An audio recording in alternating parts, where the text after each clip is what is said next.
After Zimbabwe beat Australia, is beating Sri Lanka really an upset? And that's exactly what we're going to get into. We're going to talk about everything that's happened in cricket from yesterday. Welcome back to Wake Up Cricket, powered by Pavilion Picks. We are a little late today, but that's absolutely fine because it's still going to be as fun and as informative. Before we get into it, hit that subscribe button, get us to 100 subs. And yeah, let's get into it.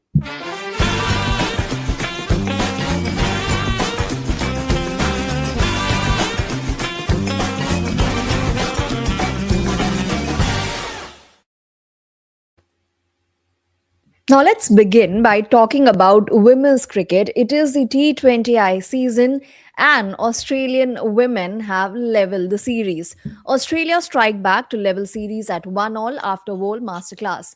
Australia scored the two T20I series at 1-all and the multi-format points tally at 2-all with a 19-run win powered by Georgia Wall's superb 88 and a clinical bowling display. Despite a late slowdown with the bat, Australia defended their total with discipline as Ash Gardner claimed 3 for 22, while Kim Garth, Annabel Sutherland, and Sophie Molino picked up 2 wickets each. Garth's pivotal over to break the Harmanpreet Kaur Richa Ghosh stand proved decisive in the shifting momentum.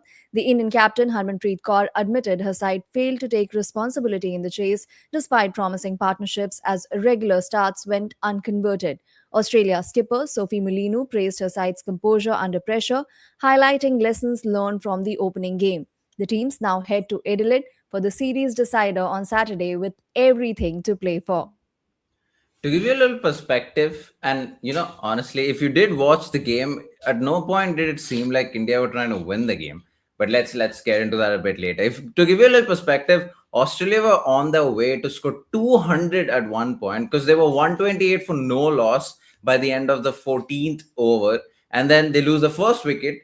And for whatever reason, the Australian batters didn't seem like they were going to get going. But to be fair on the Indian bowlers, they did bowl extremely well because from 128 for 1 in the 14th over, by the end of the 20th over, Australia just managed to get 163. That's how tight the Indian bowlers bowled. But again, it didn't seem like there was intent to attack. If anything, the Australian batters weren't like they just weren't able to get going.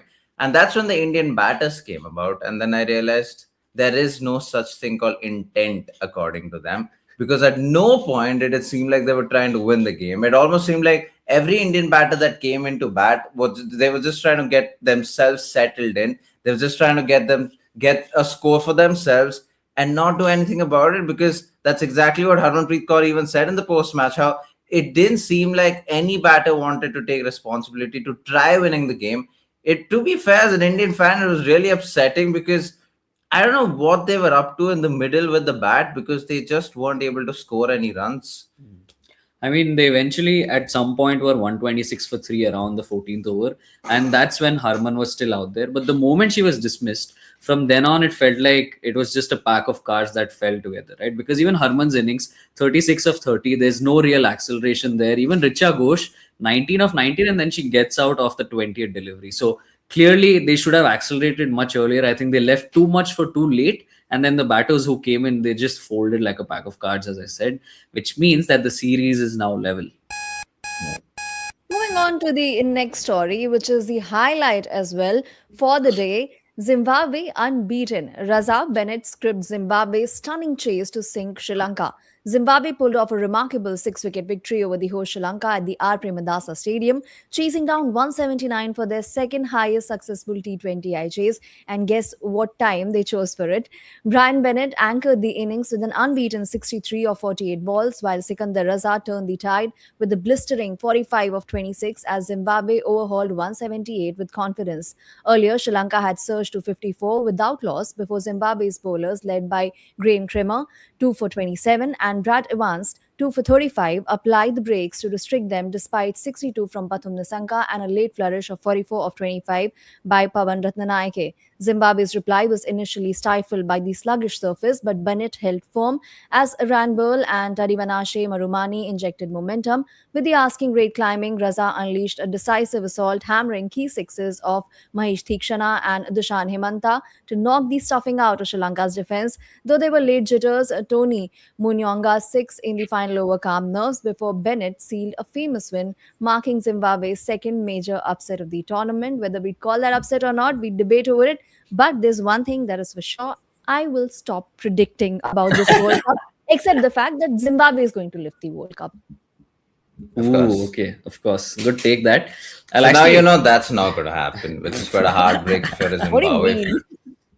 well, we'll there's actually a meme also related to that, which we'll get to.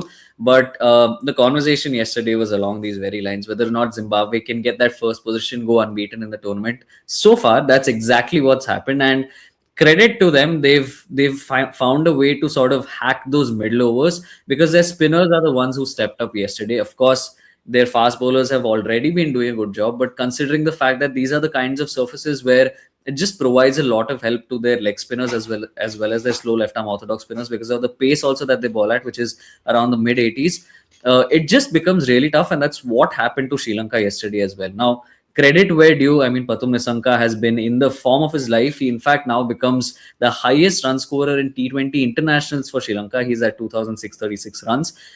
He just overtook Kusal Mendes, so both of these guys are in the squad, which means that Sri Lanka by no means is a weak batting side. And so for Zimbabwe to be able to restrict them to 178 in itself was firstly a good effort. But post that, Brian Bennett, like, we have to talk about this Yeah. man, Yeah. because he won the entire group stage without being dismissed. Every time he's turned up, he's played that anchor role. And as much as we might say that the anchor is out of fashion, Zimbabwe are a side that still needs someone to hold fort and at one end. And that's exactly what he's done, because he then allows someone like Sikandar Raza, who, like yesterday, 45 of 26. And that's what you need, right? You need someone to hold one end up, the others come and they just fire and they get the job done. That is true. When we were looking through a lot of memes, it was exactly about how you can't get Bennett dismissed. And that's quite a coming together of experience and youth for Zimbabwe. Now, talking about Karnataka, who have marched into the finals of Ranji Trophy after overwhelming Uttarakhand. Karnataka stormed into their 15th Ranji Trophy final after defeating Uttarakhand, and this is their first since 2014-15. On the back of a towering first innings lead in Lucknow, Devdutt Padikal's 232, KL Rahul's 141 and unbeaten 86, and R. Smaran's twin centuries of 135 and 127, power totals of 736 and 323, setting an imposing 827 run target that effectively shut the door on their opponents. Uttarakhand, dismissed for 233 in their first innings, finished on 260 for 6 in their second as the match drifted to a draw. There was little doubt around the result despite a late unbeaten partnership between Abhay Negi and Saurabh Rawat. Shreyas Gopal and Prasidh Krishna shared 5 wickets to maintain control, and with Karnataka's dominance never seriously challenged, they confirmed a summit clash against Jammu and Kashmir and Hubli in pursuit of a 9th Ranji Trophy crown. It's unfortunate that it's not mentioned, and I think I'm even forgetting. Shreyas Gopal did reach a milestone with the ball. I think it's 300 Yeah. plus first class wickets. And so for him to be able to do that in this match, I think will give him a lot of confidence heading into the final. But more than anything, Karnataka are sure favorites, right? 15 times Ranji Trophy finalists. They have faced Jammu and Kashmir 4 times in the Ranji Trophy, won all 4 times. And the third most important aspect is the fact that the finals will also take place in Hubli, which is also something that they will have. They'll be very, very happy about. It was supposed to be in Chinnaswamy, but then the KCA said that Chinnaswamy is not ready as of yet. There's still few measures to be taken place. But then that being taken place in Hubli is only great for them, because even if I think the Maharaja Cup, the T20 trophy this year of Karnataka, I think happened in Hubli as well. But the Karnataka players know all of these grounds very, very well. And to have it in the state side, to have it at home, they will also expect audiences. They'll also expect people to watch, hopefully, which is allowed, to be honest. But for Karnataka to have it at home against Jammu and Kashmir, you would surely think they're favorites to win that Ranji Trophy finals once again. Yeah, and I think it's going to be a very interesting fixture also, in the sense that there are a lot of key matchups because of the kind of bowling lineup that Jammu and Kashmir has been able to sort of build through the tournament. It's something that we spoke about, and we were just reading through yesterday how Jammu Kashmir has kind of risen in the last sort of 12 or so years with the help of Bishan Singh Bedi as well as Irfan Pathan later. So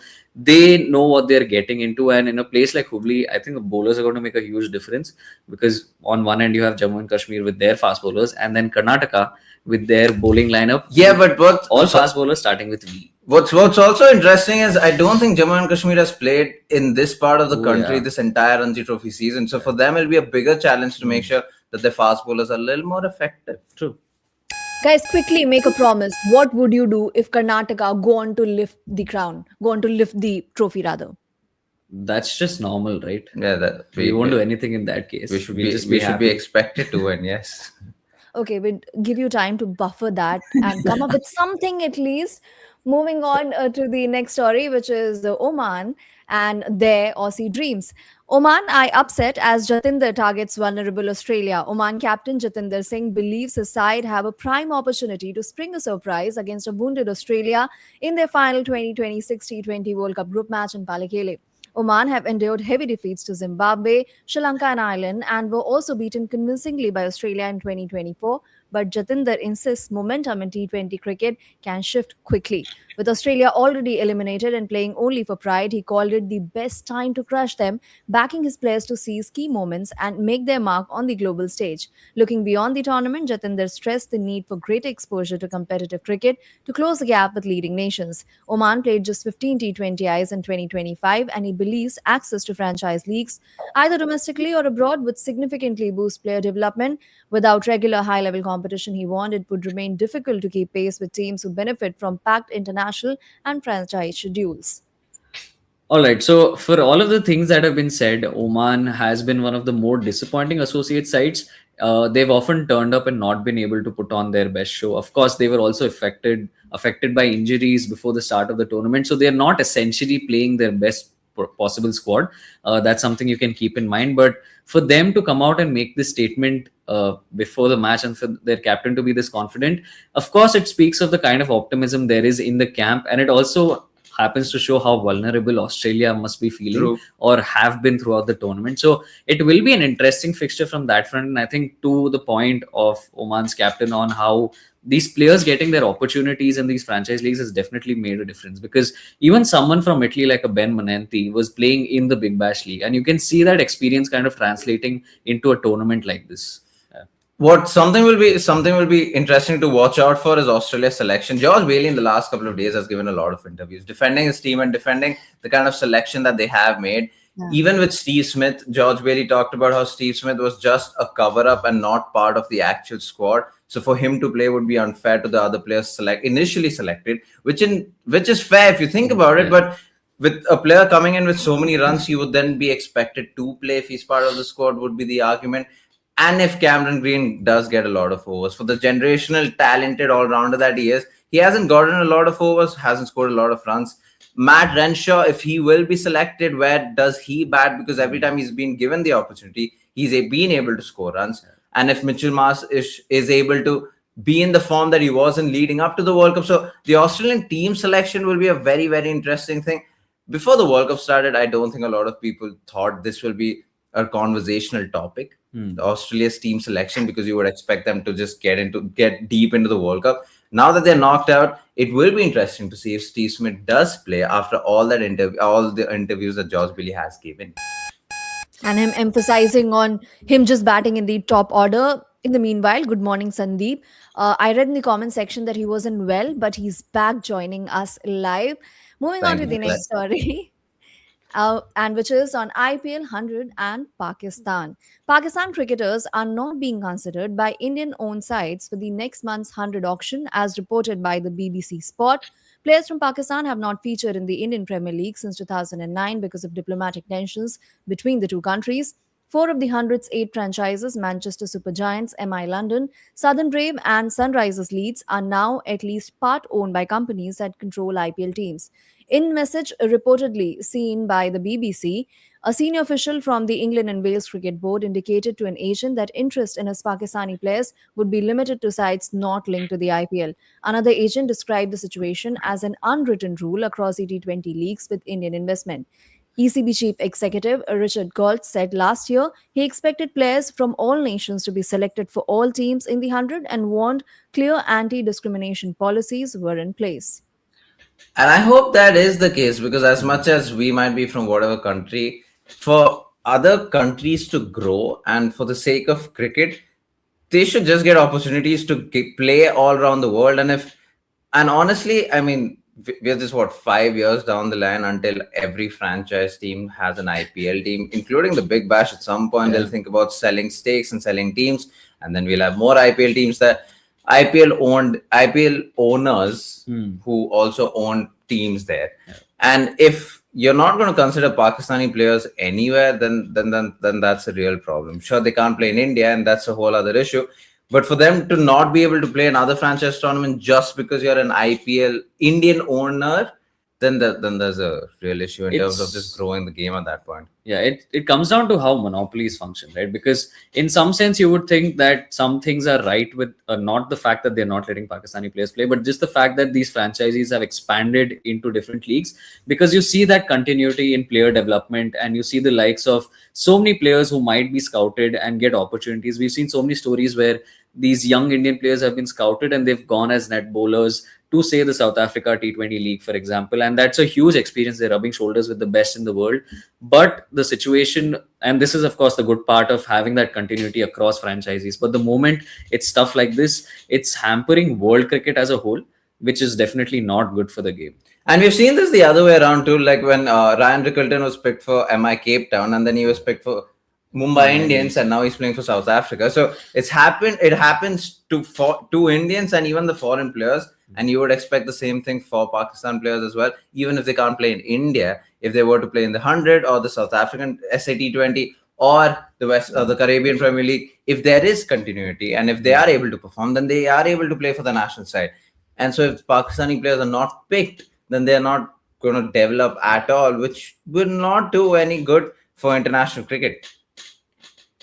Now, last time around as well, there wasn't much representation. The reason cited was the issues with NOC. There was inconsistency around it. But obviously, this time around, there are reports suggesting that the agents have been instructed and that has been decided. All right, then. So, meantime, right now, and we are talking about Zimbabwe, did not qualify in the previous edition of the T20 World Cup, despite 20 teams featuring last time as well. This time around, they've ticked a lot of boxes. Not only that, the guy that you see on the left, he's made a lot of predictions. Now, before the World Cup started, everyone thought he is a madman, hence the caption. They call him the madman. But a lot of what he said has come true. The Super 8 being minimum, a lot of people thought that was a joke while Zimbabwe is in the Super 8s. Them beating Sri Lanka at home, a lot of people thought that was a joke. They've done that too. Well, he, as of yet, hasn't gone on to say that they'll win the World Cup. But then if he had said it, you never know. I think he'll almost be kicking himself for the fact that he didn't go on and make the entire set of predictions. At Super 8s is going to be really interesting. Zimbabwe has gone unbeaten into the tournament. They're heading into the Super 8s with so much confidence. True. And honestly, I feel like the India-Zimbabwe fixture is one to watch out for. I don't think India can take them lightly, although we do say that they take each side equally. Of course, when it's a side like Zimbabwe, you kind of think twice. But you also need to remember the fact that it won't be the first time Zimbabwe is being a threat to India, because even in the series that they played right after the World Cup, Zimbabwe was able to draw first blood in that series. So they know how to beat India come the day. And because of the fact that the conditions are such, their bowlers are such, the fact is also that the spinners already are doing well. True. And when they travel to play against India, it's going to be pitches that aid a little more of their fast bowlers. So if they're able to get their combinations right and continue putting their head down and doing what they have, I would be really excited to see how the fixtures go. And honestly, I at this point at least feel like they have what it takes to make a semi-final. So yeah, I would hope as a cricket fan that Zimbabwe beat India to make things more spicier. Then they would have beaten Australia, Sri Lanka, and India, and then there's nothing stopping them from winning the World Cup. Imagine if Zimbabwe win the World Cup, how great it would be for international cricket. Because not only do they get the World Cup, they get the money, and then next year around they're hosting the ODI World Cup. So if anything, they'll be in the limelight for so long after so long. Because Zimbabwe cricket used to be very prominent in the early 2000s or even in the mid 2000s. Yeah. Yeah. And now they're almost not. And for them to be back and beating teams like Australia and Sri Lanka and possibly, hopefully, India, it'll be good for them. And it's also, I mean, this is also one of the few seasons where they've got a good number of test matches lined up for them as well. So many things are going in their favor right I now. think from 2025, Zimbabwe are playing most amount of test matches as compared to any other nation, including Around England. 9, right?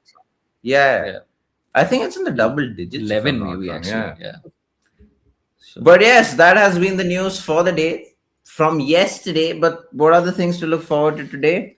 all right, so we finally reached that time of the World Cup where we are not going to have 3 matches every single day. So I'm sure the analysts are going to breathe a little easy. We have just the one fixture today, which is Australia versus Oman. That's the T20 World Cup.